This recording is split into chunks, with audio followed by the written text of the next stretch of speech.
Excusas, excusas y más excusas. José Luis Ábalos, cabecilla del caso de las mascarillas con ramificaciones en otras tramas de corrupción, ha desplegado hoy en el Supremo su estrategia favorita: señalar a todos menos a sí mismo.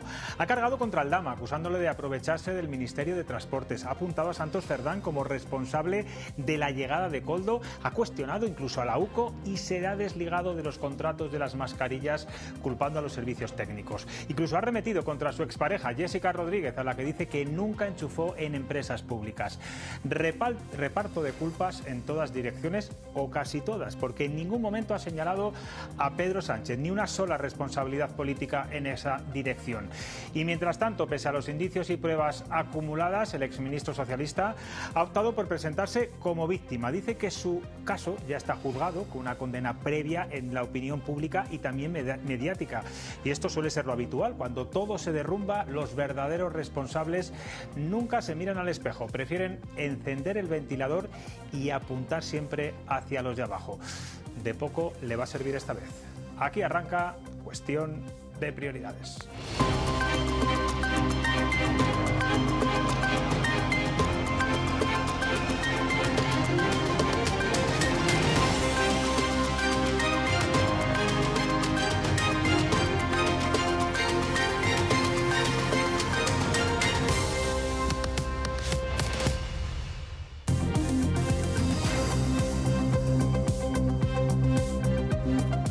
¿Qué tal están? Buenas noches. Ella lo desveló casi todo del caso Ábalos hace ya 5 años y no solo eso, lo ha sostenido durante todo este tiempo pese a las críticas y presiones del gobierno, de sus propias fuentes y quizá lo más doloroso, de algunos compañeros de profesión. Todos los hombres de Sánchez es la historia de dos carpetas: la de la prostitución que rodea a José Luis Ábalos y la que deriva casi de inmediato en la presunta corrupción que salpica a parte del gobierno y del Partido Socialista. Pero este no es solo un relato de hechos, es también un viaje por las entretelas del poder, por cómo funciona la política y el periodismo cuando se muestran en su versión más descarnada. Un libro valiente porque hace falta mucho valor, desde luego, para escribirlo y para publicarlo. Lo firma Ketty Garat, una periodista incansable, y se lo digo porque lo he visto desde hace años con mis propios ojos. Aquí en la delegación de Castilla y León Televisión en Madrid estamos acostumbrados a verla entrar como un torbellino con el portátil en la mano, tecleando el último dato sobre su última investigación, incluso en maquillaje, créanselo, antes de salir a plató sigue al teléfono, contrastando, afinando, atando cada noticia por muy tarde que sea. Y hoy está con nosotros no como contertulia, sino como entrevistada en un día clave, el día en que declara Ábalos por el caso Mascarillas, y con un libro que es parte del origen de este juicio, si no todo. Buenas noches, Ketty Garat. Todos los hombres de Sánchez. El portátil lo tenía hace un momento, unos instantes estaba escribiendo, que ha parado cuando he dicho esto. ¿Qué tal? Buenas noches, Ketty. Muy bien, bueno, encantada. Es importante para ti, me imagino, porque por la declaración de Ábalos. Te he escuchado en un vídeo que has publicado esta mañana, justicia poética, decías. De todo lo que has escuchado esta mañana en el Tribunal Supremo, digamos, ¿qué es lo que más te ha sorprendido? ¿Qué es lo que has conocido de nuevas, que no estaba dentro de tu investigación, que nunca habías investigado, que nunca habías publicado? Pues queda mal decirlo, pero la verdad es que no me ha sorprendido nada. Yo creo que hoy hemos visto en el Tribunal Supremo una performance por parte de Ábalos que nos confirma que efectivamente José Luis Ábalos es un gran actor, que tiene una maestría y una brillantez oratoria impresionante, tanto que ha conseguido engañar a mucha gente durante 4 años y medio. Y yo creo que eso pues ya no sorprende a nadie. Hay quien todavía duda y piensa cómo es posible que se pueda mentir con tanto aplomo, con tanta soltura, con tanta solvencia, y que nada de lo que diga sea verdad. Y yo creo que es que el 90% de lo que dice José Luis Ábalos es mentira, y por lo tanto hoy la verdad que no me ha sorprendido absolutamente nada de su... A ti siempre te lo negó absolutamente, ¿no? Todo lo que ibas publicando, todo lo que incluso tú intentabas contrastar con él. ¿Nunca le viste nervioso? ¿Nunca le viste flaquear cuando le decías, oye, tengo esta información, la voy a publicar? ¿Siempre se mantuvo con esa solvencia en esa mentira? Y ahora hay un momento que él se tambaleó, que es cuando yo le insistía una y otra vez, y era cierto, que eran sus compañeros de partido los que me estaban contando esas informaciones, que era una información política, porque siempre fue una información política, que la cuestión personal yo la dejaba al lado, porque es verdad que el 90% de la información que yo tenía era personal y no la publiqué. Yo hablé de un escándalo político que irrumpió en el gobierno y que motivó precisamente las razones de la caída de Ábalos, que era precisamente las exclusivas o la serie de exclusivas que dimos en ese momento, en noviembre de 2021. Y en ese momento, cuando yo insistía en esos 3 argumentos, él me dijo uno que yo creo que le delató, que es: ninguno aceptaría ser identificado. Eso a mí se me clavó, porque efectivamente los partidos políticos funcionan como funcionan, y en ese momento y durante muchos años, durante 4 años y medio, ninguno aceptó ser identificado. Y todos dejaron, efectivamente, que, bueno, que la cacería que se estableció, porque se estableció una auténtica cacería, una ofensiva mediática contra el periódico con el que yo trabajaba y contra mí personalmente, pues ninguno salió en defensa de la mujer que estaba denunciando esa actitud,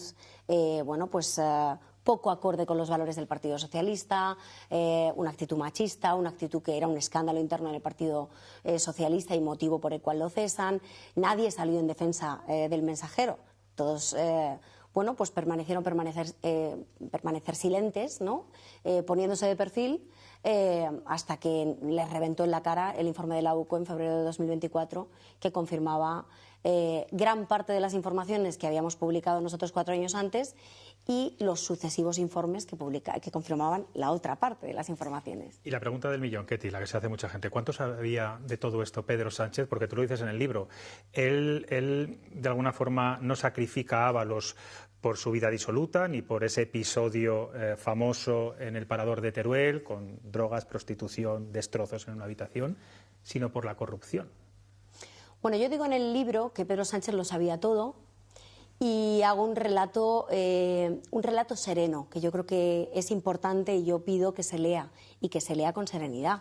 Porque es verdad que en los tiempos trepidantes que vivimos en estos momentos, todo va muy deprisa, todos estamos siempre prestos a las redes sociales, al titular de última hora, al frenesí informativo, pero yo creo que hay momentos en los que hay que pararse y contar de manera pausada los hechos. Y este libro, yo creo humildemente que es un libro honesto, y es un libro honesto que intenta abstraerse del frenesí informativo para contar precisamente con humildad. Yo digo que este libro es una caída del guindo, porque es verdad que yo parto... Yo me caigo del guindo, claro. Absolutamente. Y parte de una periodista que en noviembre de 2021 está convencida de que le cuentan precisamente la información por unos motivos, pero a medida que van pasando los años, yo voy abriendo los ojos, teniendo mis baños de realidad, sufriendo esos jarros de agua fría, y voy descubriendo que efectivamente la trama es mucho mayor, que las personas que me dicen que no sabían sí sabían, que los que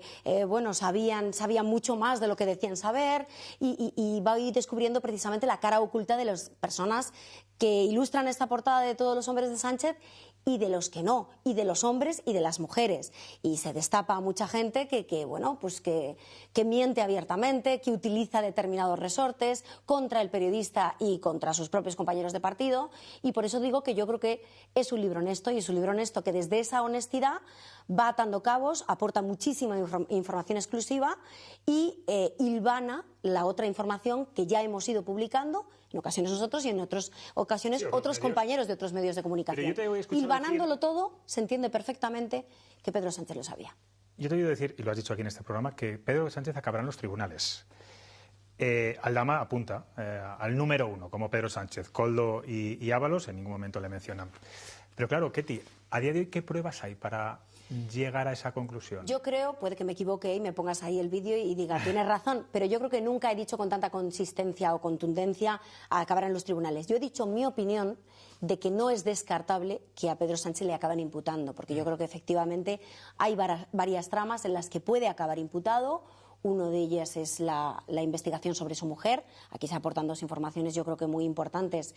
De hecho, creo que las más importantes que se conocen hasta la fecha de Begoña Gómez, de un presunto delito de tráfico de influencias, que evidentemente quien comete los delitos relacionados con la corrupción política no son las personas que no se dedican a la política, como es el caso de Begoña Gómez, sino esas personas que sí que forman parte de la estructura gubernamental. Que Porque esos casos que hablas de Begoña Gómez, en ese papel de interlocutora, digamos, ¿cuál es el que más miedo pueda tener la mujer del presidente? El Instituto de Empresa, yo creo que sin ningún tipo de duda, porque básicamente de lo que hablamos, y es una información que además hemos hecho aflorar esta semana o la semana pasada, a finales de la semana pasada, básicamente consiste en que en un contexto de pandemia la única empresa que se ve beneficiada por una rebaja del suelo público, de precio de suelo público, es el Instituto de Empresa, que era la empresa, la única, que tenía contratada a la mujer del presidente del Gobierno, a Begoña Gómez.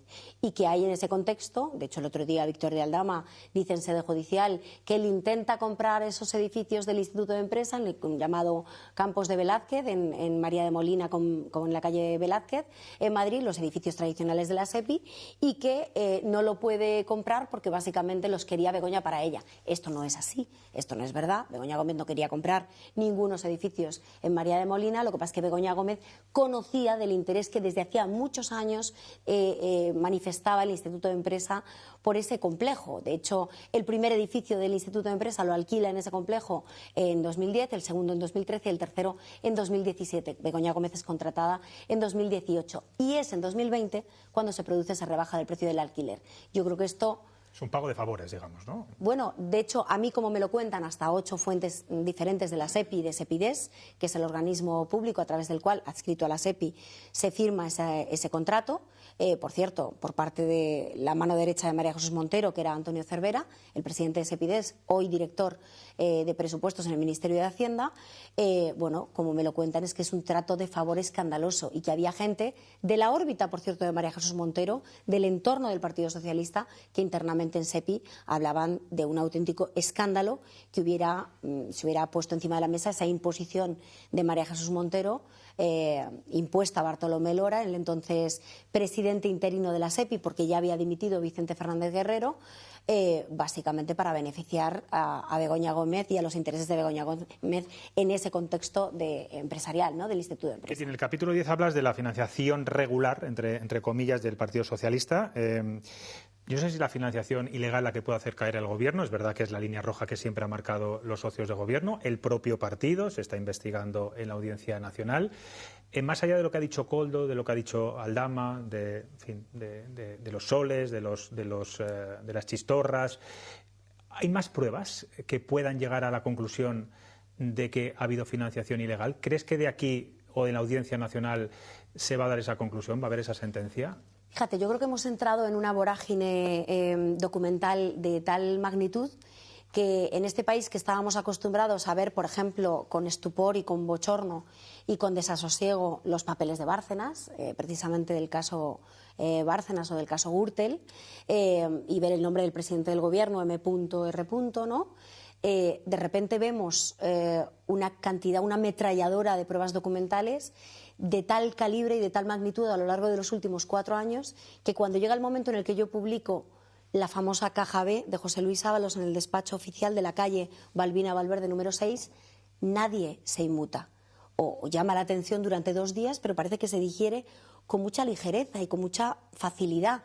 Hemos visto la caja B de un ministro en una residencia oficial y eso, punto número 1, no se ha judicializado. Yo hoy vengo del Supremo, he estado desde las 9 de la mañana allí hasta hace apenas 1 hora y allí se comentaba mucho. Hoy hemos comentado mucho, a diferencia de otros días, oye, pues con miembros de la Fiscalía, con abogados, parte de la defensa, la acusación popular, ¿por qué eso no se había judicializado después de los testimonios que estamos escuchando? Es sorprendente que no se haya judicializado, pero es sorprendente que no nos sorprenda. Es sorprendente que ya nos hayamos vacunado o anestesiado ante imágenes tan impresionantes como esas, que están grabadas en la residencia oficial del ministro y que, insisto... Pero hay una causa abierta en ese sentido, sí, ¿no? Hay una causa abierta, pero se podían haber aportado. Ten en cuenta que cuando se abre esta causa, la que hoy se está investigando, que se ha dado en llamar, mal llamada, la causa de las mascarillas o el caso mascarillas, es en realidad todo lo relativo a José Luis Ábalos. Está troceadito todas las cosas que le afectan a él desde el punto de vista judicial, en condición de aforado, que lo era antes de dejar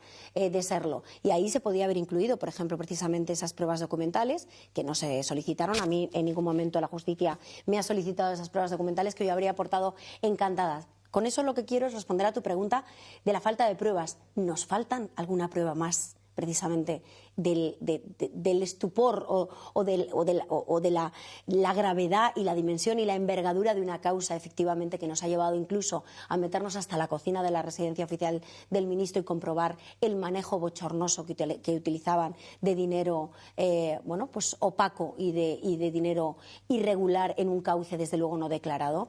Hoy Ábalos, José Luis Ábalos, bueno, pues se mofaba y se reía del tribunal cuando decía una cosa como, bueno, es que son solo 90.000 euros, que este caso por solo 90.000 euros. Habría que explicarle al señor ministro o al señor exministro que en este país la corrupción no va al peso. Quien defrauda, da igual si es 1 euro como 1.000.000. Quien defrauda dinero público, quien mete dinero en la caja, da igual la cantidad, efectivamente ya es lo suficientemente grave. Pero también estamos anestesiados en eso, que veamos una performance de un exministro de Transportes, de un ex número 3 del Partido Socialista, del custodio de la caja A, yo digo de la caja A y la B del Partido Socialista, y nadie se inmute. Fíjate, cuando a mí me llegan las informaciones de José Luis Ábalos en noviembre de 2021, se intentó, en un intento por desprestigiarme, vincular esto a un lío de faldas, a cuestiones relacionadas solo con prostitutas. A tema personal, digamos, ¿no? Yo hice una serie porque eran demasiados motivos. Porque a mí me llegaba información, bueno, pues un poco caótica. Por una parte, desde el punto de vista del partido, me llegaba la información de las prostitutas, que era lo que en ese momento a mí me contaban que motiva el cese o la destitución de José Luis Ábalos. Me llega la información de las facturas, y yo la cuento, pero nadie llegó a esa segunda pantalla, y había 8. Me llega la información de las facturas, me llega la información de, bueno, pues dinero de dudosa procedencia, billetes de 500 euros que nadie sabe de dónde salía, sospecha de un blanqueo a través de Ferraz, facturas manipuladas, gastos que Coldo recogía del suelo, con manchas de café que se presentaban al partido, el cese del gerente, me lo cuentan en noviembre de 2021, la posición del gerente, bueno, pues que mira para otro lado y que eso cabrea a Santos Cerdán, que pide su cese para colocar a una persona de su cuerda, que es Ana María Fuentes, cuyo nombre se populariza 3 años después. Me llegan las malas compañías de José Luis Ábalos, me hablaban entonces del ginecólogo de la Jet Set, Ignacio Palomo, de Víctor de Aldama. Me llegan los viajes que José Luis Ábalos hizo 3 semanas después de ser cesado por Pedro Sánchez en julio y en agosto de 2021, con Ignacio Palomo y con otras personas, a República Dominicana y a Guinea Ecuatorial, y me llega que Plus Ultra recibe la autorización para operar en un vuelo comercial Madrid-Malabo el mismo día en que José Luis Ábalos llega a la capital de Guinea Ecuatorial. Todo eso nos llega en noviembre de 2021, con lo cual ya había una sombra de sospecha superlativa sobre la figura del presidente del gobierno. Varias causas las que tiene abiertas. Si yo, fíjate, perdóname que me enrolle, que sabes que tengo poca capacidad de síntesis, pero si yo en un momento dado no quería escribir el libro y finalmente sucumbo a escribir el libro 4 años después, es básicamente por la frustración y la rabia también que un periodista tiene o que una periodista tiene en un momento concreto por ver que desde que yo publico esas informaciones en noviembre de 2021 hasta febrero de 2024, que salta el caso Coldo, ningún solo medio de comunicación siguió en mi línea de investigación. Hubo un apagón informativo. Luego hablamos de eso, porque quiero hablar también de esa cacería que ha sufrido durante todos estos años, pero hablar antes de las fuentes no identificables. Una de las exclusivas que más ha sorprendido de este libro es que desvelas cuál es una de tus fuentes, no todas, no sé si es la garganta profunda, pero una de ellas, que es Santos Cerdán. Y lo sacas a la luz, dices, porque era un emisario de Pedro Sánchez para encapsular el caso Ábalos y que no escalara y se conociera la posible corrupción de Cerdán, una especie de control de daños y de desviar la atención. Yo, que te conozco bastante bien y que sé que eres una gran periodista, ¿no atentaba esto contra tus propios principios periodísticos, lo de desvelar una fuente? No, porque no es desvelar una fuente. Explícame. Yo me alegro de que me hagas esta pregunta. Yo sé que es un ejercicio, primero muy honesto, segundo muy valiente y tercero muy arriesgado. Y sé que era la parte espinosa del libro y que se iba a cuestionar y que se iba a desprestigiar seguramente. Y que había gente esperando precisamente para desprestigiarlo. Pero yo creo, y explico en el libro, que es una obligación ética y profesional, es una obligación deontológica. ¿Por qué lo es? Porque yo no destapo una fuente, yo destapo una pieza de un entramado criminal. Yo no destapo una fuente cuando yo, por ejemplo, me veo, cuestionada hasta los límites más insospechados. Yo no lo sospechaba, que llegaran a poner mi cabeza en una pica en la que yo pensaba que estaría la de José Luis Ábalos, sinceramente, porque era él el que tenía que rendir cuentas por determinadas actuaciones, desde luego, cuestionables. Y no le destapo cuando yo lo necesito, por así decirlo, es decir, cuando hay un interés particular por mi parte. Yo no le destapo cuando a mí me llaman a declarar embarazada de 8 meses o cuando a mí me llaman a declarar nuevamente con una niña de 1 mes.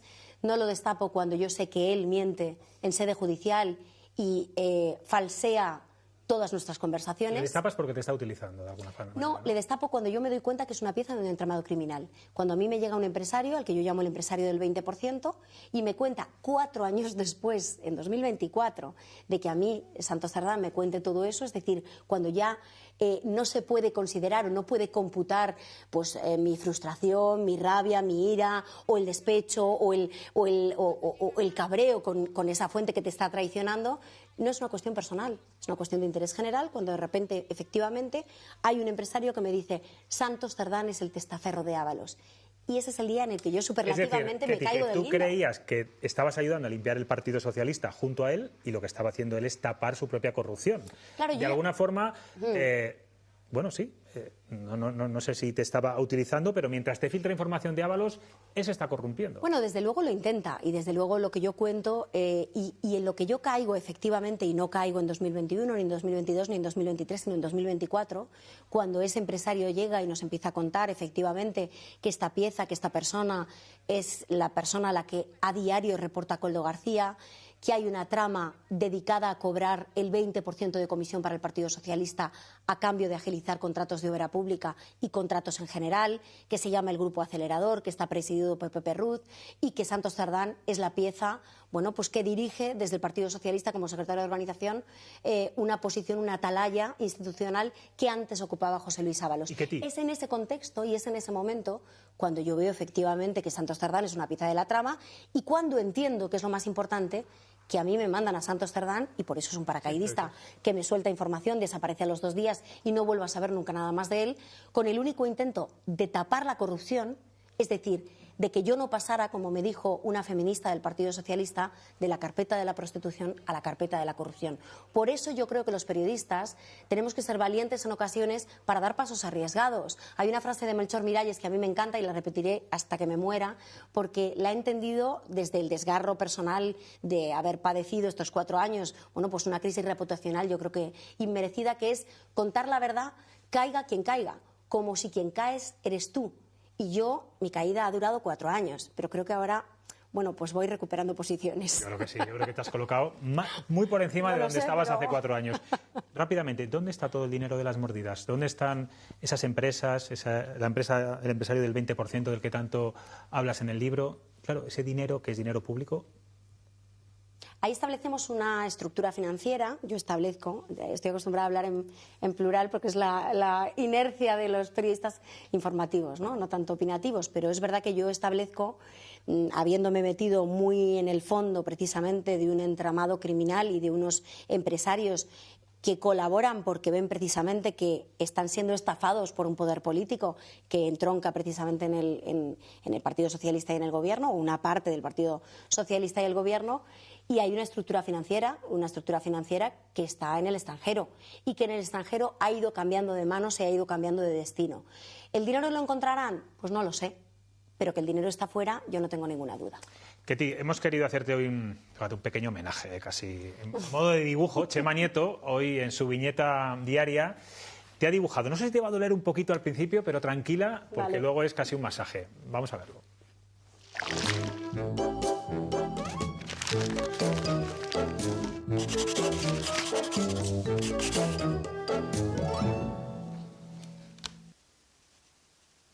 Estos tiempos de inquietud necesitan mucha luz. Fíjate, llevo toda la tarde quitándole cuchillos de la espalda a Ketty Garat. No se queja. Yo creo que la carne de periodista cicatriza muy bien y los buenos periodistas tienen la piel dura. Más luz en cada rincón de Castilla y de León. Bueno, tiene la piel dura, pero ha sufrido lo suyo, me consta. En cualquier caso, Ketty, sufriste una cacería por parte de muchos compañeros periodistas. Hablabas de ese apagón informativo, de todas tus exclusivas que no tenían recorrido en el resto de medios. ¿Alguno te ha pedido perdón? Y fíjate, me estoy acordando ahora mismo, no sé si es la persona que más daño te ha hecho, no quiero tampoco nombrar a nadie, pero hay un presentador muy famoso que se hizo viral su programa, ridiculizándote durante mucho tiempo, a veces aparece de vez en cuando, Risto Mejide. Pero hay muchos más. ¿Te han pedido perdón? Bueno, la mayoría no, pero sí que, fíjate, yo que soy de natural optimista, primero yo diferencio entre los periodistas y los publicistas. Yo diferencio entre los que de manera honrada un día nos comprometimos, hicimos unos votos profesionales por esta profesión, casi juramos, ¿no?, defender la verdad y buscar la verdad, y los que no lo hacen y se dedican al espectáculo. No, pero ha habido periodistas de ese perfil que también te han calumniado en algún momento. Sí, y fíjate, ni siquiera pretendo quedarme con eso. Yo me quedo con la cantidad de gente que a raíz de esta investigación, en momentos, pues de mucho postureo, de mucho artificio, de mucha falta de tiempo para investigar, la cantidad de gente que se está emocionando con esta historia, que yo creo que es una historia de verdad, es una historia que a mí me emociona por lo que he sufrido yo, mi marido, mi familia, por lo que he dejado de ver a mis hijos. Esta investigación tiene 4 años y mi hija tiene 3 años y 10 meses, con lo cual te puedes imaginar la cantidad de sacrificios que hay que hacer precisamente para investigar la verdad en esas condiciones humanamente tan importantes, ¿no? Porque son cosas que nunca se recuperan. Y yo creo que es una historia tan de verdad que a la gente le está emocionando, el libro está funcionando muy bien. Bueno, 3ª edición, señores, ya, ¿no? En fin, se vende como rosquillas y salió hace una semana esa cosa, ¿no? Y digo esto primero porque creo que es importante, cualquiera de los que estamos aquí, a lo mejor menos mi compañera, pero a Pilar y a Chema les he tratado mucho y me conocen, saben perfectamente cómo soy. Yo, por ejemplo, durante estos 4 años, evidentemente hay gente que piensa, bueno, pues te clavan cuchillos y no te afecta. Claro que te afecta, claro que te duele, claro que es un diente de sierra, hay momentos de subida, momentos de bajada, momentos que piensas, efectivamente, esto no merece la pena, esto no compensa, esta lucha titánica con todo son palos y no hay zanahorias, pues a lo mejor me dedico a otra cosa, ¿no? O a lo mejor en algún momento me veo forzada a dedicarme a otra cosa. Yo, esta investigación me ha permitido renovar mis votos profesionales. Los matrimoniales andan un poco peor. No me extraña. Pero los profesionales los he renovado yo y los han renovado muchos compañeros míos, amigos, otros no amigos pero cercanos, que han vivido de cerca la investigación y que yo creo que nos permite creer yo te lo he dicho antes, fuera de aquí, ha sido un revulsivo para la profesión en un momento donde hay un descrédito brutal para los que somos periodistas. Creo que este libro aporta mucho a la profesión en general y a ti en particular. Y entiendo que además tu vida personal siga adelante porque tienes un marido que es periodista y entiende de todo esto. Os voy a pedir que le hagáis una pregunta muy breve porque vamos muy mal de tiempo. Chema. No se ha presentado, Chema Crespo, Rebeca Crespo, Pilar Cernuda, no existe nadie más que Ketty Garatoi. Chema. Hola Ketty, yo sé lo que te lo has currado y tú sabes que yo lo sé y además soy de las personas que en algún momento, yo creo que hasta te lo susurré, digo, oye, yo creo que hacer daño gratuitamente no es la profesión. Tú sabrás, si tú has hecho tu trabajo, lo has firmado, está en un libro generoso en cuanto a su extensión. Esto no es un sumario, esto no es una verdad judicial, esta es una investigación de una periodista. Yo no sé cuál va a ser el final de esto, pero qué duda cabe que la narración de unos hechos que han sucedido independientemente de la deriva judicial o las consecuencias penales que tengan, eso honra la profesión. Me decías que has sido objeto de demasiado acoso. Bueno, eso te ha reforzado, ¿no? Porque tú tienes además un carácter muy fuerte, como debe ser, y entonces cuando tienes la convicción de que estás haciendo un trabajo que es sincero y honrado, los acosos te han estimulado, creo yo, ¿no? Sí, y fíjate, no solo periodísticamente, fíjate, Chema, al que yo aprecio y que yo creo que me aprecia desde hace ya bastantes años, yo creo en la honestidad por encima de todo, por encima de diferencias ideológicas, diferencias mediáticas, diferencias de muchos tipos, ¿no? Y a mí, la mayor parte de la gente que me ha escrito estos días, aparte de compañeros, es gente del PSOE, es dirigentes del PSOE, muchos que me han dado las gracias por destapar algo que ellos mismos habían vivido o habían sufrido, por destapar a personas que habían hecho conmigo lo que habían hecho con ellos y por sacar a la luz cosas que se venían comentando internamente. Y esto para mí, que sigo al Partido Socialista y que se me tiene la imagen de una periodista que va contra el PSOE, yo no soy una periodista que va contra el PSOE, yo soy una periodista que informa sobre el PSOE. Y muchas veces incluso te preguntan, ¿verdad?, que nos ha pasado a todos, ¿y por qué no sacas del PP? Es que hay cosas que no entiende la gente. Los periodistas hay periodistas, yo llevo 18 años siguiendo al Partido Socialista, seguiré siguiendo al Partido Socialista, ya veremos por cuánto tiempo, y ese era mi ámbito de actuación. Es decir, yo en esa área es donde yo desplegaba mi actividad profesional y por eso he sacado esa investigación. Que ahora precisamente la mayor parte de los agradecimientos y de los reconocimientos me vengan del PSOE, para mí es algo muy importante, porque yo creo que hay mucha gente honesta en el Partido Socialista que ha sufrido también esta cara tan descarnada del poder y de la política. Yo sé de miembros del Partido Socialista que este fin de semana se lo han devorado, ¿eh? No muy sanchistas, vamos a decir también, ¿eh, Ketty? Rebeca.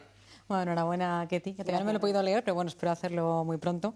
¿Te han escrito socialistas? No sé si te ha escrito alguno que esté más temeroso, ¿no?, de que puedas sacar algo de él en concreto o de ella en un futuro cercano. Y además de eso, también hablabas de cómo este libro demuestra, ¿no?, que Sánchez lo sabía todo. ¿Qué momento exacto o qué pruebas así nos puedes destacar ahora mismo o acción, ¿no?, que dijeses, esto es lo que demuestra realmente que Sánchez era consciente de todo lo que se estaba tramando, todo lo que se estaba organizando dentro del Partido Socialista? Fíjate, eso, que es la pregunta que yo haría, va en contra precisamente de la tesis del libro, que es, como decía al principio, intentar hacer un relato sereno. Yo creo que este es un libro que hay que leer con detenimiento, precisamente para entender una afirmación tan contundente y tan grave como es que el presidente del Gobierno tenía conocimiento de esta trama, que yo sostengo que lo tenía. Y lo sostengo básicamente porque hago un hilo conductor de muchas fuentes que van explicando progresivamente en el tiempo y a lo largo de varios capítulos esa afirmación. Y yo creo que sería, desde luego, desmerecer la investigación periodística que hay detrás de este libro de manera sostenida durante 4 años y medio si lo revelara en algo tan a modo de titular, ¿no? Yo creo que lo que viste muy bien y explica muy bien es efectivamente que aquí lo que hubo hace 4 años y medio era una operación de control de daños, que era una operación destinada a encapsular las responsabilidades en José Luis Ábalos. ¿Quién me iba a decir a mí que yo a día de hoy estaría proyectando a José Luis Ábalos como una víctima precisamente de su propio partido? Pero lo era, aparte de otras cosas, también era víctima. Y yo creo que eso es lo que tiene valor y lo que hace honesto ese relato. Que efectivamente la periodista que hace 4 años y medio empezó publicando una información sobre Ábalos y que ha sido víctima por parte de José Luis Ábalos de un ataque constante, sostenido, diciendo cosas de mí como que a mí me gustaba chapotear entre la mierda, que lo dijo en ese programa de Risto Mejide que tú mencionabas, o que yo guarreaba en exceso, otra de las afirmaciones que él mismo vertió sobre mí y que yo jamás he utilizado ese tono contra él, que yo precisamente sea la periodista que a día de hoy admita que aparte de todo lo que yo conté, hay otras verdades que consisten en que Ábalos, en cierto modo, ha sido una víctima de su propio partido. Yo creo que tiene mucho valor. Bueno, se puede ser víctima y verdugo a la vez. Eso es. Pilar. Bueno, yo soy de las que he leído el libro en 3 días, apasionante, es un libro espléndido, de verdad. Primero, porque creo que es importante saber cómo funciona un partido, cualquier partido, pero en este caso el Partido Socialista, que es el que tú has estado investigando, y luego para saber cómo trabaja un periodista. Primero, este libro no es solamente la historia de Ábalos, es la historia del Partido Socialista.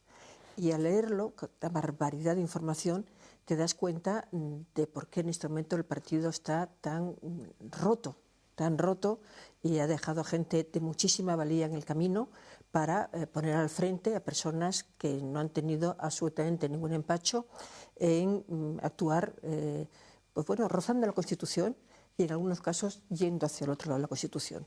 Un partido que ha cometido fechorías que van mucho más allá de lo que es en las económicas. Por ejemplo, a mí me parece la falta de ética, la falta de moralidad, cuando no mantienes la palabra y tus promesas, y como ha pactado con partidos que el presidente de gobierno juró que nunca pactaría, y lo ha hecho exclusivamente por ansias de poder, o el asalto a las instituciones. Todo eso me parece importantísimo, aparte de lo que tú cuentas, porque en el fondo contar estos casos de corrupción inconmensurable, moral sobre todo, y también económica, lo que te define es pues, cómo se llega al poder. Yo recuerdo que a un político le dije hace no mucho, digo, aquí nunca ganarás contra alguien que no tiene principios, nadie gana contra alguien que no tiene principios, eso es lo que estamos viendo en este momento. Y luego hay otra cosa que me gusta también mucho. Brevedad, Pilar, ¿eh? Sí. Luego tenemos tiempo para hablar de Ábalos. En este momento en el que el periodismo está como está, que se da más relevancia a lo que te dicen las redes sociales que a la investigación, que tú describes tan minuciosamente cómo ibas buscando tus fuentes, cómo la confirmabas con otra persona y con otra y con otra y con otra, y cómo ibas indagando y cómo te consolabas a ti misma por los ataques desmesurados que estabas recibiendo de personas que dicen que son periodistas y que no, son gente que se mueve en el espectáculo y que le echaba más carnaza a ese espectáculo a tu costa, ¿no? Es un libro muy valiente. Y una de las cosas que más me ha emocionado estos últimos días han sido 2 artículos de Pilar Cernuda y un mensaje que me mandó este fin de semana diciendo que ya se había terminado el libro, porque Pilar Cernuda es una maestra del periodismo, y porque desde luego tiene muchísimo valor y porque me parece que además tenía muchísimo cariño. Pero fíjate, yo creo que efectivamente tiene valor que se muestre precisamente la manera de entender el poder de la persona que es capaz efectivamente de haber orquestado toda esta trama en sus múltiples variantes. Los vídeos del Comité Federal, que aparentemente yo cuando los conseguí 4 días antes de terminar el libro... Ha dicho Ábalos, por cierto, en el Tribunal Supremo, que solo los tenía Pedro Sánchez y él, que cómo es posible que hayáis desvelado esos vídeos. Bueno, es mentira y él lo sabe porque yo llamé efectivamente al entorno de José Luis Ábalos antes de publicarlos y porque yo sabía, primero, que a mí no me lo pasa la UCO, y eso sí lo puedo afirmar con total rotundidad, que yo lo obtengo precisamente por mis fuentes del Partido Socialista, que son espléndidas y de las que siempre haré gala y que siempre permanecerán en el anonimato, porque una relación de una fuente es una relación de honestidad bilateral y de confianza. Otra cosa es que no sean fuentes. Y segundo y tercero, que básicamente lo que dice José Luis Ábalos es que, bueno, esto todo es una treta para intentar anular la causa. A mí me lo pasa una persona del Partido Socialista que no es ni Pedro Sánchez ni José Luis Ábalos, aunque que a estas alturas tenga que aclarar esto me parece un poco sui generis, pero evidentemente eso no es así. Y fíjate, ese vídeo del Comité Federal, que tiene muchísimo valor y que yo creo que efectivamente el propio Ábalos y el propio Pedro Sánchez no son capaces de entender, o que están un poco noqueados por cómo he sido capaz de conseguir esa información, y desde luego lo de la UCO es un cuento chino. Muestra una manera de entender el poder, de arramblar con todo y de pues cambiar o deformar las normas, entenderlas como flexibles con tal de lograr tus objetivos políticos. Y esto es algo que hemos visto en el Comité Federal de Puerto Urraco, que lo hemos visto a la hora de inventarte un relato ficticio del Peugeot que en realidad era un Mercedes, que lo hemos visto a la hora de establecer una puerta giratoria entre el Ministerio de Justicia y la Fiscalía General del Estado, o que lo hemos visto a la hora de cambiar la legislatura por 7 votos o de reformar la Constitución. O de nombrar candidatos autonómicos también en algunas comunidades autónomas. Ketty Garat, manual, esto es un manual de periodismo, es lo que iba a decir, un manual de periodismo para que muchos periodistas que están empezando sepan cómo se hace el periodismo de investigación. Gracias, se ha hecho justicia, pero no por este libro, se hizo justicia hace tiempo y estoy muy orgulloso de que seas contertulia de Cuestión de Prioridades. Lo soy desde hace 4 años que empezaste a venir y ahora más. Yo te agradezco mucho tu cariño y te agradezco mucho que me entrevistes con tanto corazón, porque yo me siento muy de esta casa, ya lo sabes. Claro que sí. Soy zamorana y sanabresa con suerte, lo seguiré siendo, y la verdad es que se aprecia mucho el cariño de quien me lo ha manifestado. Seguro en estos que ir a años, Sanabria te ha venido muy bien en muchos días difíciles. Oye, he escrito este libro, la mitad de este libro está escrito en Sanabria y olvidarte un poco de todo.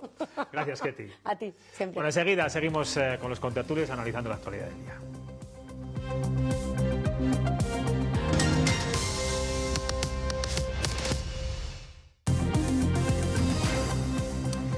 Bueno, como les venimos contando, hoy ha declarado en el Tribunal Supremo el que fuera ministro y número 2 del PSOE y persona de máxima confianza de Pedro Sánchez, cargado de carpetas y ligero de responsabilidades. El hasta hace menos de un año diputado socialista niega todos los delitos que se le imputan por el caso Mascarillas. Ni ha cobrado comisiones, ni intentó influir en la colocación de su expareja en empresas públicas. Tampoco ve extraño que no sacara dinero de un cajero en 2 años y sostiene los pagos en efectivo en Ferraz. Dice que respondían a una vieja cultura del PSOE, pero que no es algo irregular. El fiscal pide 24 años de cárcel, aunque Ábalos cree que ya se le ha juzgado de antemano. Laura Zembranos, buenas noches. Buenas noches, José Luis. Ábalos se ha presentado hoy como una víctima. De hecho, ha llegado a decir que este caso, como es tan mediático, ya está juzgado desde hace tiempo y tiene una condena clara. Ábalos también ha hablado sobre Koldo. Reconoce que lo recompensó por su lealtad y confianza. Así hablaba de él. En la medida, además, que iba participando de mi intimidad y mi vida personal, pues genera unos vínculos singulares que, incluso con otros asesores, aun siendo amigos míos, en algún caso, y muy conocidos con anterioridad al propio Koldo, pues no desarrollé en la medida en que no penetraban en ese ámbito tan personal y tan íntimo, ¿no? También se ha referido a Jessica, su expareja. La recordarán porque compareció como testigo asegurando que no iba a trabajar. Ábalos se muestra como un hombre con el corazón roto. Dice que él quería algo más duradero con ella, pero que ella se marchó y niega que la enchufara. Le dio su currículum a Koldo pensando en la empresa privada, pero no en su contratación en empresas públicas. Asegura que ella sí fue a trabajar y cree que dijo lo contrario porque alguien la ha coaccionado para su declaración. Dijo que no conocía al señor de Aldama, cuando yo la conocí por él. Estoy convencido de perder. Permítanme el atrevimiento por una persona que la quise. Ella no dice eso si no se la ha coaccionado. Ella no puede inculparse de algo si previamente no se le ha dicho: di esto que no te va a pasar nada. Estoy convencido, sí. La conozco. Y nadie además hace eso. Nadie dice que no va a trabajar cuando se ha preocupado de fichar todos los días, de aparentar que iba a trabajar. Se preocupó todo eso, tanto en el tiempo que estuvo en INECO como el tiempo que estuvo en Traxatec. Lo he podido comprobar en las auditorías y en los informes. Y sobre el epicentro de la investigación, las presuntas comisiones en la compra de mascarillas, Ábalos niega que cobrara primas. Dice que él solo dio una orden política, acorde con la urgencia de la situación. Recordamos que estábamos en pandemia, pero que él no fue quien la contrató. Siempre dije que las mascarillas había que traerlas lo antes posible, que pusieran todos los medios para ello. Ahora, que contraten, tienen que contratar como ellos crean conveniente y como sepan. Yo no he contratado jamás, no he formado parte de ningún órgano de contratación jamás. Y Puertos tiene el mandato de comprar, pero no tiene el mandato de contratar con nadie en concreto. Por lo tanto, tienen que contratar a quien crean que debe contratar, porque al final son ellos los que van a tener que responder de quién contraten. Yo doy una orden política. Por eso también me extrañó mucho que en la supuesta llamada mal auditoría del Ministerio de Transportes se pongan a juzgar una decisión política. Oiga, de tanto dinero, 94.000 sacados de los WhatsApps de Koldo. Esto es lo que se van a encontrar en 10 años. El ingreso en efectivo, ¿sabe qué media me sale? 500. De 500 al mes. Esa es la media que me sabe. Para el gran caso de corrupción de las mascarillas. Desde el Gobierno y en concreto desde el PSOE insisten que ellos fueron ejemplares a la hora de actuar. Bolaños aseguraba así hoy que fueron rápidos y que ya tomaron responsabilidades políticas, que no hace falta ninguna más. El Partido Socialista actuó con agilidad y con contundencia cuando tuvimos los primeros indicios de comportamientos irregulares. No había ni siquiera una investigación judicial abierta, ni siquiera. Y ya el Partido Socialista les apartó de toda responsabilidad y de la militancia dentro del PSOE. Por tanto, esa fue la actuación. Tendrá que ser el Supremo quien determine cuál es el sentido de su fallo. Pero desde el punto de vista de la responsabilidad política, el PSOE lo hizo tan pronto como se tuvo noticia de los primeros comportamientos que podían ser irregulares. En la declaración de Aldama la semana pasada, aquí se lo contamos, lo recordarán, se apuntó al presidente del Gobierno. Según el empresario, Pedro Sánchez estaba al tanto de la trama. La oposición comparte esta teoría y dice que nadie se cree que estuviera al margen. Hoy lo vemos.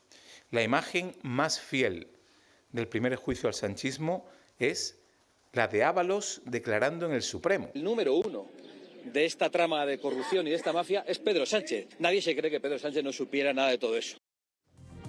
En nuestra encuesta les hemos preguntado sobre la influencia de este juicio en el desarrollo de la actual legislatura a nivel nacional. El 41% cree que tendrá su influencia y que podría hacer tambalear al gobierno de Pedro Sánchez, mientras que el otro 59% considera que no y que, por lo tanto, la legislatura seguirá su curso hasta que vayamos a las urnas el año que viene. Y nos vamos al otro juicio que implica a dirigentes políticos, en este caso del Partido Popular, y que está en marcha. En el caso Kitchen, hoy ha sido el turno del exdirector del CNI. Sanz Roldán descarta que el organismo participara en el espionaje de Luis Bárcenas, el extesorero del Partido Popular. Y ningún gobierno de ningún color de los 4 a los que tuve el honor de servir me pidieron que hiciera nada ilegal, y esto lo hubiera sido. ¿Que recibía instrucciones de alguien, el señor Francisco Martínez? Bueno, claramente sí. ¿De quién en concreto? Bueno, lo que me dijo es venía de diferentes vías. El ministro, por un lado, María Dolores de Cospedal, por otro. ¿Qué ministro? Fernández Díaz. Chema, el caso Ábalos, el caso Mascarillas está ya juzgado y sentenciado, como ya ha dicho el propio Ábalos en el Tribunal Supremo. Nada está juzgado y sentenciado hasta que se emita una sentencia. Ahora, esto es en el terreno de lo político, en el terreno de la percepción pública, en el terreno del desgaste que esto ha supuesto para el Partido Socialista en su conjunto, es más que evidente que sí. Entre otras cosas porque el personaje al que ahora se ve sometido a la acción de la justicia en el Supremo fue ni más ni menos el que articuló uno de los discursos más potentes que yo he escuchado en el Congreso de los Diputados en la moción de censura contra Mariano Rajoy, que logró desbancarle del poder, primer presidente que en democracia es censurado y tiene que salir del poder. No podemos normalizar la corrupción sí, no puede ser inevitable. No me lo recuerdes. Quiero decirte que precisamente un discurso potente en un contexto como en el que estábamos, de corrupción absoluta por parte del Partido Popular, que ahora mismo todavía está con sus flecos judiciales, etcétera, etcétera. En muy poquito tiempo, una persona de estas características, que al mismo tiempo consigue unas responsabilidades políticas máximas y unas responsabilidades políticas orgánicas y responsabilidades político-administrativas también máximas, de la máxima confianza, pues denote unos comportamientos que desde luego están por juzgar, pero que sencillamente apestan en primera instancia. Todo esto tiene algún fleco que a mí me sigue repugnando. ¿En qué sentido, no? O sea, si la carga de la prueba la tiene que poner el tal señor Aldama, que ese sí es un delincuente y además con muchas causas abiertas y con muchos centenares de millones de euros defraudados en la hacienda pública y no sé cuántas cosas más, y que ese señor haya ido construyendo un relato desde la calle porque se entiende, o quien tenía competencias para ello le ha otorgado justicia, ya claro, pero se supone que como consecuencia de que está colaborando y de que ofrece informaciones para el esclarecimiento de los hechos, sin que haya constancia, porque parece que no hay ni un solo papel todavía que el señor Aldama haya puesto hoy mismo sobre. Ha entregado. Bueno, hoy el diario El Mundo, te iba a decir, efectivamente ha publicado que Aldama ha entregado un audio al Supremo en el que Koldo pacta una comisión de 5 millones de euros con Ábalos, que sería la comisión más cuantiosa de esta trama. Pues, y lo hemos escuchado, no es un audio que de hecho lo presentó, el propio diario El Mundo lo ha. Cuando esté aceptado, admitido y filtrado convenientemente por la justicia, pues adelante con los paroles. En cualquier caso, esto tiene que llegar a una conclusión, esto tiene que llegar a un veredicto, y los veredictos se basan en pruebas, no en indicios, no en sospechas, no en informaciones periodísticas. Yo desearía que no se consiguieran esas pruebas porque significaría que no se han hecho barbaridades, pero en cualquier caso, a la pregunta inicial, el desgaste que esto produce es un desgaste enorme. Y causas abiertas tienen los tres, porque el señor Ábalos tiene por también la Comisión de Obra Pública, por el caso Air Europa, etcétera. Claro, nos han colocado. Date cuenta que aquí de las mascarillas se habla un minuto. Nada, al final del capítulo, ahí tienes toda la razón. Nos han colocado, Rebeca, en una situación como, en fin, un poco sui generis, ¿no? Parece que tenemos... ¿A quién nos creemos más? ¿A Koldo, a Ábalos, a Aldama? ¿Quién miente menos? ¿Quién miente más? ¿Quién ha utilizado una mejor estrategia de defensa?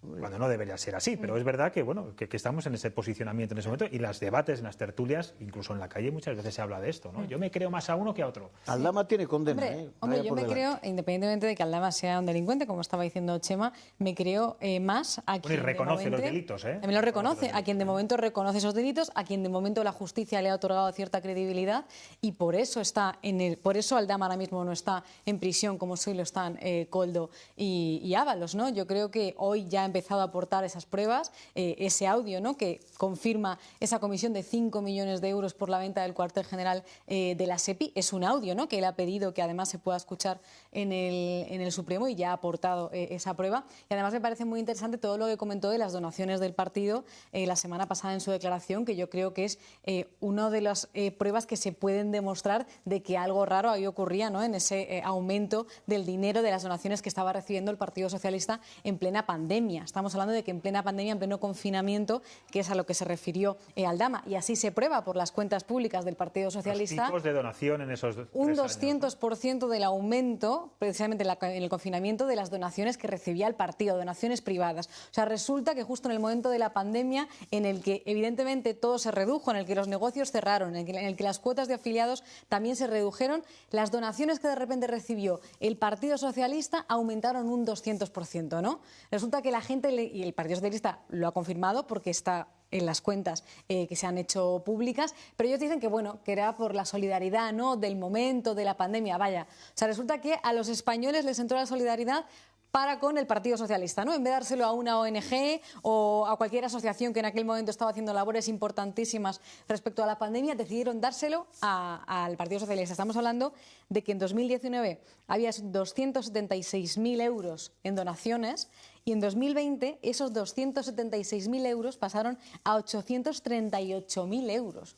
O sea, que es precisamente el punto al que se refirió Aldama, que yo creo que es una de las partes más importantes de las declaraciones que hemos escuchado durante estos días en el Supremo, y que demuestra que evidentemente algo ahí no cuadra, ¿no? O sea, yo creo que hay que investigar también ese punto, que es precisamente lo que decía Aldama, y de momento me le creo a él porque la justicia también le ha dado esa credibilidad. Y además muy llamativo el movimiento que hemos visto hoy mismo de la Fiscalía General del Estado, que ha pedido al juez que no siga reduciendo, ¿no?, la pena que se pide para Víctor de Aldama. Hombre, la Fiscalía, que sabemos de quién depende, que esto lo ha dicho el propio presidente del Gobierno, que intente ahora inmiscuirse de esa forma en el juicio, pidiendo que no se baje más la pena que se pide para Aldama, también me parece llamativo. Yo lo veo un poco como la Fiscalía diciendo: no bajéis más la pena a Aldama, que no queremos que siga diciendo cosas que pueden afectar realmente al futuro del Partido Socialista.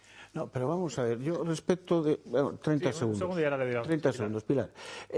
Respecto de las finanzas del Partido Socialista. Oye, si esas donaciones se han producido, si esas donaciones están contabilizadas, si esas donaciones han estado en los bancos, el banco luego se las ha entregado al partido, etcétera. Eso no es el prototipo de una caja B, que yo sepa. Las cajas B son otra cosa. El desastre contable en el que parece que estaba instalado el Partido Socialista con una práctica...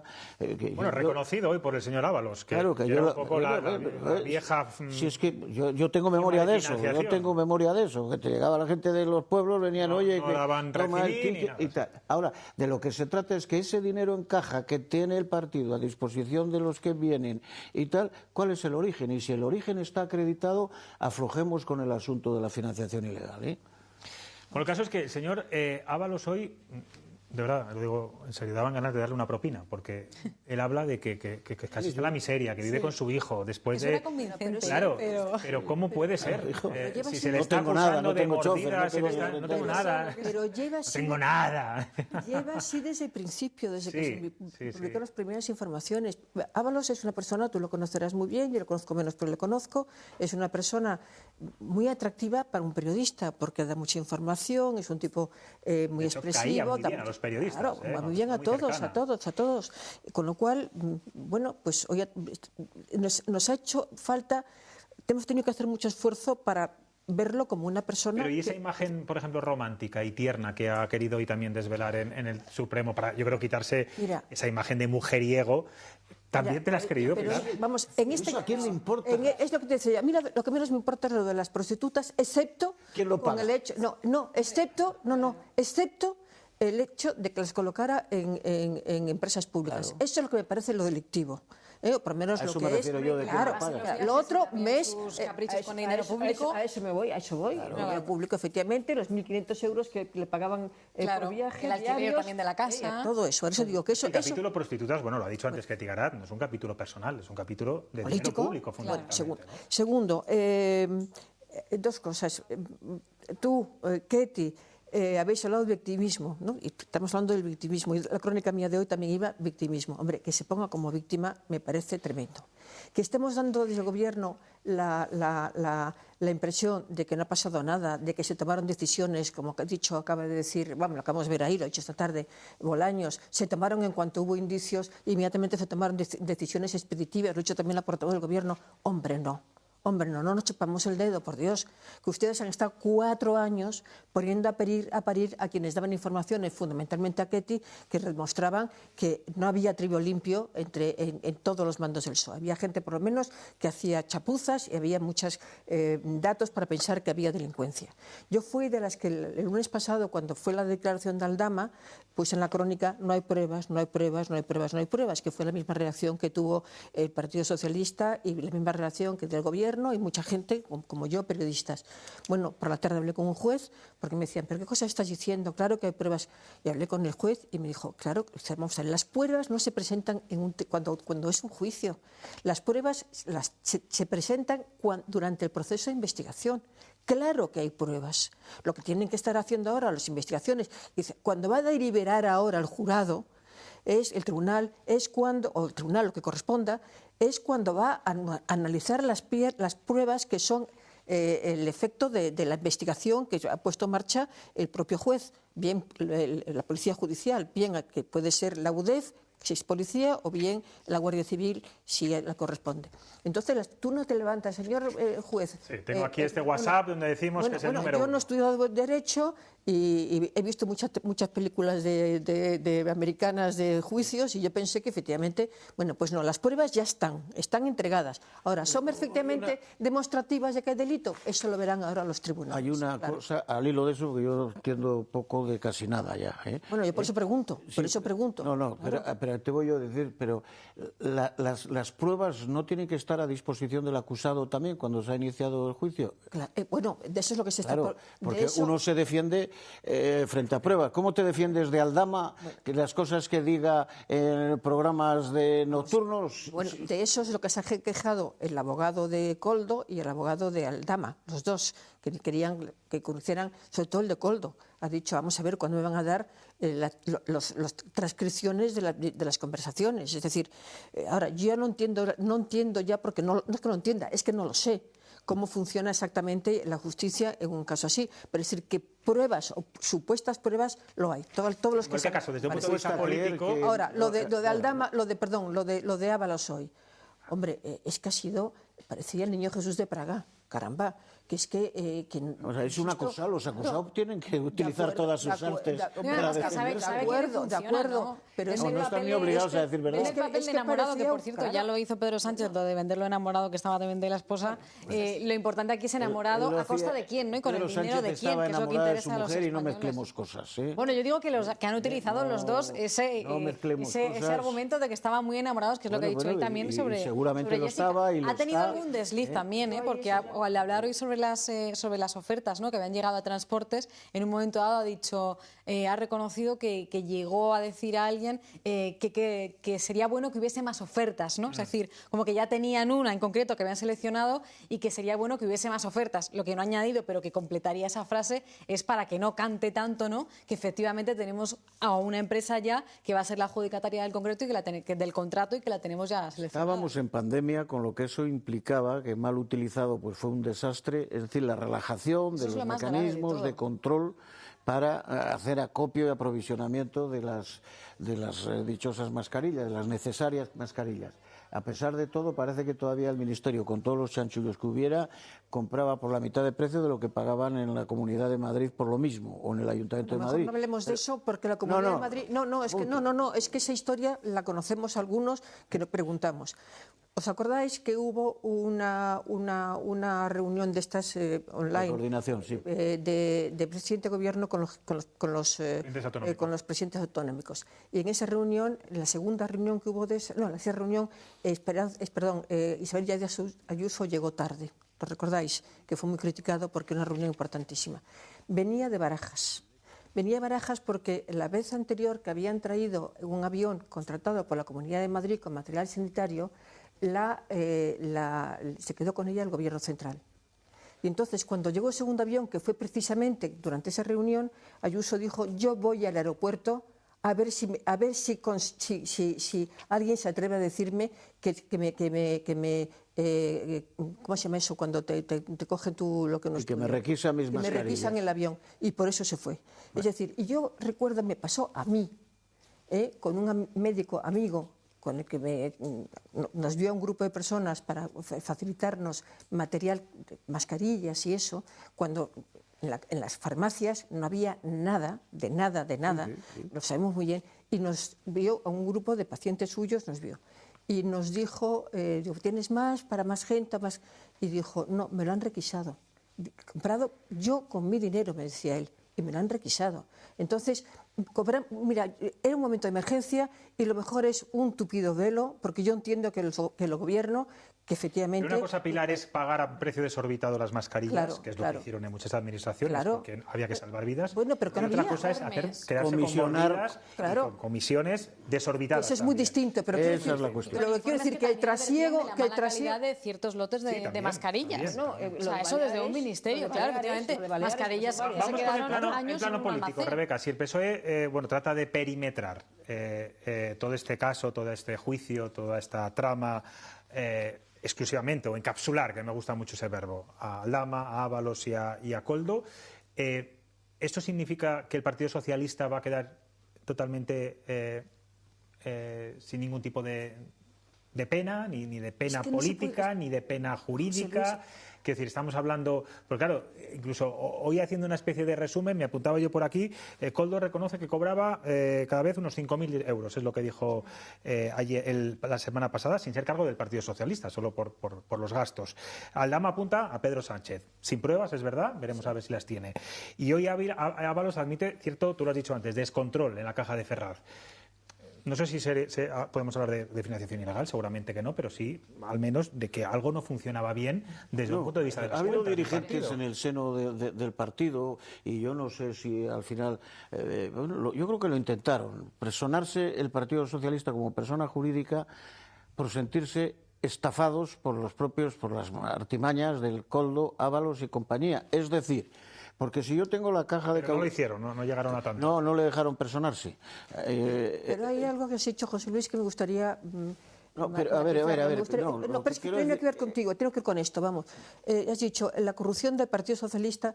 No, la corrupción de una serie de gente del Partido Socialista. Sí, claro. Es decir, yo que llevo tantos años haciendo esto, he visto tanta corrupción, hombre, no se puede generalizar. Es como si decimos la corrupción de tal medio de comunicación, de tal empresa. Oiga, no, de personas que trabajan en esa empresa. Y yo ya tengo mucho cuidado con esas cosas. El Partido Socialista en este momento es un partido que yo creo que está intentando sobreponerse, o hay gente que está intentando sobreponerse, otras no. Y el problema es que están en las alturas. De dos secretarios de organización. Claro, por esto que representan al Partido Socialista. Pero es que hay gente que está... El problema es que ahora mismo están a las alturas personas de muy dudoso comportamiento. Y que no se me diga que estoy acusando a que lo sabía o no lo sabía Pedro Sánchez, cuando toda la estrategia del Partido Socialista, cuando estaba en la oposición al PP, era esto lo sabía el presidente del Gobierno, lo sabía el presidente del Partido Popular, es decir... Estaba en un papel, M. Rajoy, ¿no? Claro, bueno, y aquí papeles hay los que quieras también, y conversaciones... No sé, yo no los he visto. Hombre, los WhatsApps, fíjate, los WhatsApps en duda. No, yo creo que sí que se deberían estar preocupados en el Partido Socialista, porque recordemos que también, además de esta parte de las donaciones que yo comentaba antes, que me parece bastante llamativa, recordemos el papel de Carmen Pano, que Ketty Garat, que le hemos tenido antes, nos lo puede contar muy bien, cómo ha confirmado su testimonio de llevar dinero en efectivo a la sede del Partido Socialista, lo ha hecho ante notario, lo ha vuelto a hacer en el Supremo, además asumiendo así la comisión de un delito, ella misma, o sea, presentándose ella como culpable de la comisión de un delito al reconocer que había llevado ese dinero en efectivo, que esto yo creo que, vamos, no creo que nadie lo haga porque sí, ¿no? O sea, presentarse como culpable para precisamente dar estas declaraciones, que lo ha dicho ante notario, lo ha vuelto a confirmar en el Supremo, entonces yo creo que sí que sigue estando esa parte de la financiación ilegal del Partido Socialista, que creo que sí que debería tener asustado al PSOE, y me vuelvo a repetir lo que ha ocurrido hoy con la Fiscalía General del Estado, ese movimiento de pedir que no se beneficie más a Aldama, quizás porque en el Partido Socialista sí que tienen miedo de que algo más pueda seguir saliendo que afecte a las altas esferas y al uno de la trama, como le llama Aldama. ¿Lo sabía o no lo sabía Pedro Sánchez? ¿Cómo no va a haber preocupación en el PSOE? Pero ¿cómo no va a haberla? Pues si esto es de lo que habla muchísima gente, y mira, aquí mismo lo estamos hablando. Pero claro, salen personajes muy curiosos. Lo de esta señora Carmen Pano, alguna vinculación ella, su hija, no sé qué, tiene con Aldama. Entonces, yo recreo la escena. Un chofer la lleva a la puerta de Ferraz, ella coge una bolsa... El chofer también lo ha confirmado, por cierto. El chofer también lo confirmó, no solo sí, que le llevó a la puerta, sí, pero, o sea, pasa, entra, sube... ¿A quién se lo dio? ¿A quién le recogió ese dinero?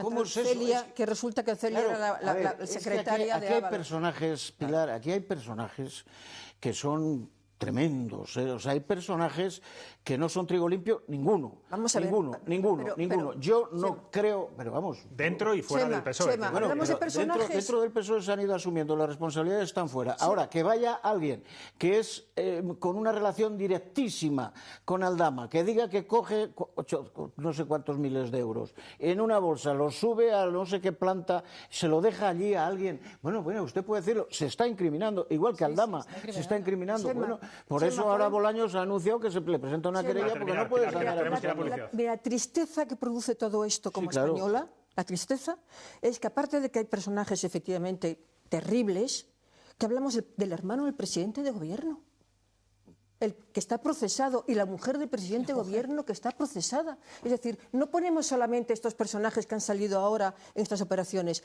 es que un hermano de un presidente de gobierno que se presenta a una oposición para un cargo que le dicen a los anteriores ya está adjudicada, que él no cumplía las condiciones, que se va a Portugal diciendo que por cuestiones fiscales, que luego la acogen en la Moncloa. Es decir, no se está juzgando hoy. No, pero quiero decir, hablando de personajes, todo llegará. Personajes, claro, es que Pilar, esto es la tristeza de este país. Escuchaba decir antes, 50 años llevo en esta profesión y nunca había visto una cosa igual. Yo nunca. No habías visto nada igual. Nunca. Mira lo que se está juzgando en la Audiencia Nacional. Yo sí que no he visto nada igual de poner a las fuerzas de seguridad del Estado al servicio de un partido político para que, en lugar de investigar crímenes, le arreglen problemas a ese partido político que casualmente es el partido del gobierno. Lo que pasa es que puestos a ver lo que hemos visto unos y otros... ¿Cómo? Perdona. No, que eso es gravísimo. O sea, no, y se está juzgando ahora, ¿no? Efectivamente. Pero que lo que pasa es que lo que se está juzgando en el Supremo atañe al gobierno. Claro. Bueno, conclusión. Y lo otro también también a Para Tania Pilar lo Cernuda, y le el sacaron caso del gobierno, Ábalos es le lo más sacaron del triste que ha gobierno. visto en 50 años. Para Chema Crespo es el caso Kitchen, ¿no? No, Digo, más para cosas. mí Bueno, me parece tristísimo que la corrupción haya vuelto a ponerse en el debate político, porque eso es demoledor. volvemos ante la moral en ciudadana. 5 minutos después de Eso no publicidad. Me parece triste, Enseguida ni estamos. más ni menos, me parece triste.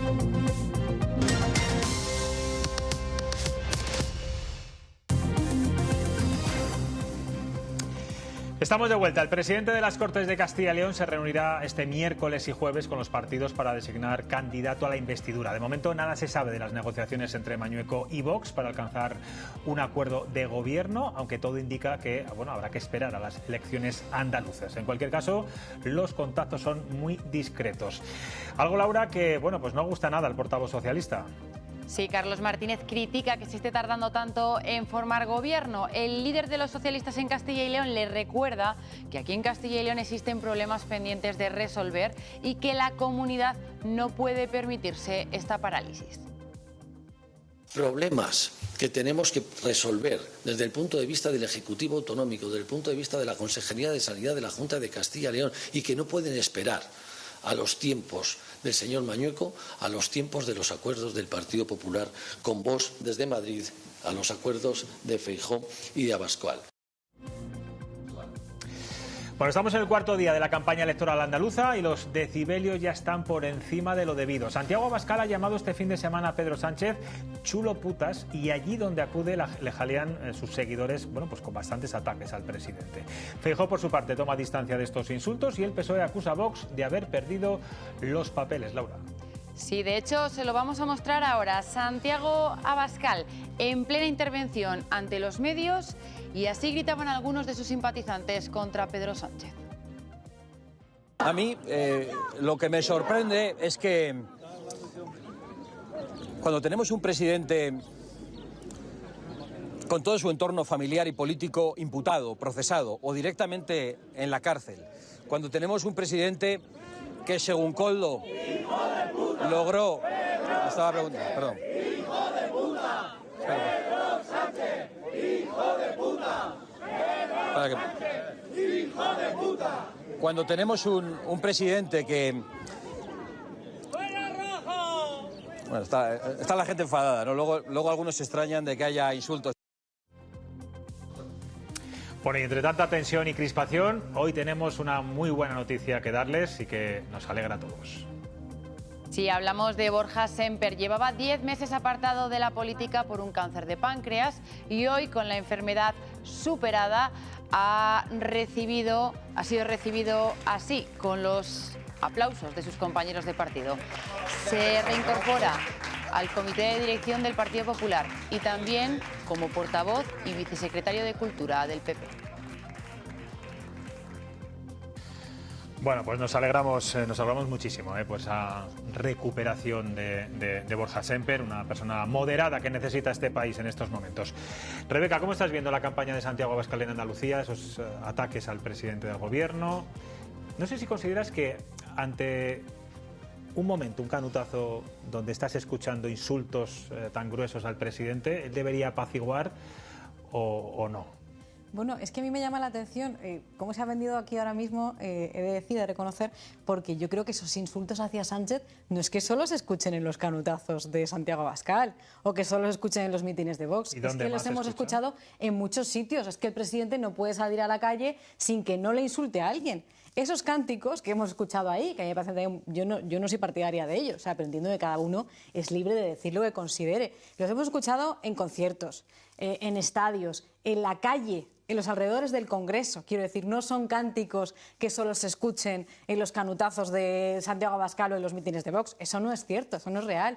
Y yo entiendo... Bueno, yo con el Partido Popular nunca los he escuchado, la verdad, ¿eh? No, igual ahora pues yo creo que tal día, tal hora, delante de Feijóo, Feijóo, tampoco he escuchado a Núñez Feijóo llamar chulo putas al presidente del gobierno. Hombre, a ver, para empezar, porque yo creo que Feijóo no se recorre o no se está recorriendo cada pueblo de cada región en la que se celebran elecciones, hablando con la gente, ¿no? Y bajando directamente a la calle a rodearse de gente del pueblo. O sea, es lógico que dé pie a esas situaciones, cosa que Feijóo no hace. Pero yo juraría que en algún mitin del Partido Popular también se han escuchado esos cánticos, porque se han escuchado también en la televisión, cuando de repente aparece una reportera y sale alguien por detrás gritándolo, ¿o no? Bueno, sí. Quiero decir, no tiene nada que ver con la presencia de Vox o de Abascal. Son cánticos de que a lo gente mejor que está enfadada, el evidentemente, propio como ha dicho Abascal ahí. Con esos insultos previos de días anteriores, al final no es que estés jaleando, estás favoreciendo que eso ocurra, ¿no?, alrededor de ti. Bueno, pero es que eso ya lleva ocurriendo mucho tiempo, mucho antes de que Abascal haya dicho esto o lo otro en un canutazo. Además, yo creo que Pero está tampoco mal o no está es mal. ¿Está mal o no está mal insultar al presidente del gobierno? Yo es que no me meto en lo que haga cada persona. O sea, No, me refiero claro, a Santiago Abascal, llamarle chulo putas, por ejemplo, que le hizo este fin de semana. Bueno, o sea, no sé, yo creo que es lo que él quiere decir. Que te encanta, hacer, vamos, tampoco... te encanta oír a unos cafres llamando hijo de puta a un presidente democrático. No, porque yo no me dedico a insultar básicamente ni a Sánchez ni a nadie. Lo que pasa es que lo que yo no hago es meterme en la libertad de cada persona de hacer lo que quieran. Y lo que sí comprendo es que la gente esté muy enfadada con la situación actual y con todo lo que rodea ahora mismo al presidente del gobierno. O sea, eso es lo que entiendo. Y yo sí que creo que estamos en un punto y es un momento tan grave de corrupción que rodea a este Ejecutivo en el que sí que se eleve el tono y que la oposición contra el Partido Socialista y contra Sánchez sea frontal. Y en ese sentido yo creo que Vox hace totalmente bien. O sea, creo que está en un punto en el que la oposición tiene que ser frontal. O sea, porque es tan grave que tengamos un gobierno que todavía se mantenga en esta situación que yo creo que se puede ser frontal, y me parece bien, pero sin insultar, sin faltar respeto. Hay que insultar con inteligencia, como se hacía en aquellos años, ¿te acuerdas? Fíjate, estamos hablando, fíjate que más gracia, estamos hablando de los insultos, ¿no?, que se escuchan contra Sánchez, de los canutazos de Vox, y las personas que directamente van a atacar a la gente que acude a los mítines de Vox, todos los insultos que recibe Vox o Abascal en muchos medios de comunicación, fascista, yo lo condeno de la facha, misma manera, todos los días. Rebeca, te lo puedo o asegurar. directamente gente que va a pegar o a lanzar piedras a mítines de Vox. O sea, a mí me parece mucho más grave eso, Rebeca, que la gente grite insultos contra el presidente en un canutazo. Rebeca, vamos a ver, tienes toda razón. Tienes toda razón, y sobre todo Sánchez no puede pisar la calle. Porque eso no es verdad. No, pero sí que es verdad. Dejadme terminar. Vaya eslogan que habéis encontrado. Eso es mentira y mentira gorda. Mentira gorda. Pero si lo vemos todos los días, No, ¿qué es lo que ves todos los días? O en los desfiles. Una docena de personas. En los desfiles que he tenido el de 12 de octubre, por ejemplo. Hombre, mira, de verdad. ¿Me dejáis terminar o no? Vamos a ver, primero, simplemente poner el pie en la calle y la verdad es que no sale. Hay otros presidentes que con los podías ir a un restaurante, a cualquier sitio, o iban ellos con y ahora no le ves, porque no puede poner un pie en el suelo. Ahora, yo entiendo que en un mitin de Vox puede haber gente detrás que insulta al presidente de gobierno, lo entiendo, porque hay muchas razones para sentir gente votante de Vox o votante de otro partido que está indignada con el presidente de gobierno. Y estoy indignada, no le insulto, pero estoy indignada. Bueno, ahora, la inteligencia de un buen político consiste en manejar a esas personas que están con él. O sea, yo he hecho en falta en España muchísimas cosas. Yo soy de la época de la transición. Y bueno, la diferencia es abismal. Pero en aquella época probablemente había más enconamiento incluso que ahora. Pero se hacía con inteligencia, se hacía con la ironía, se hacía con el sarcasmo y se hacía pensando exactamente qué le podía hacer daño a alguien sin caer en el insulto. Y esto que ha hecho Abascal de ser mucho en general, y esto no es el único Abascal. En el Congreso de los Diputados, fíjate lo que vemos todas las semanas. Pero es que me estás... No es que solo veamos a Abascal, es que lo vemos en otros partidos. Me estás dando razón cuando yo digo que no hay color entre los periodistas, entre los políticos y periodistas y empresarios y de todo que yo conocí en aquella época y los de ahora, sobre todo los políticos y los periodistas. Nada que ver. Para nosotros, forma de trabajar. Para los anteriores, forma de ilusionar un país. Era nada que ver. Por eso yo estoy tan mal viendo a dónde hemos llegado con gente que, no digo que es gentuza, pero que desde luego no sabe estar a la altura de lo que nos merecemos los españoles. Entonces, si yo estuviera en lugar de Abascal y me pasa eso, yo te aseguro que yo hago callar a la gente. La hago callar. Y lo que no hago es contestar con un insulto mayor al presidente de gobierno. Hay que tener un poquito de altura cuando atacas a tu adversario y sin hacerlo con inteligencia y con ironía.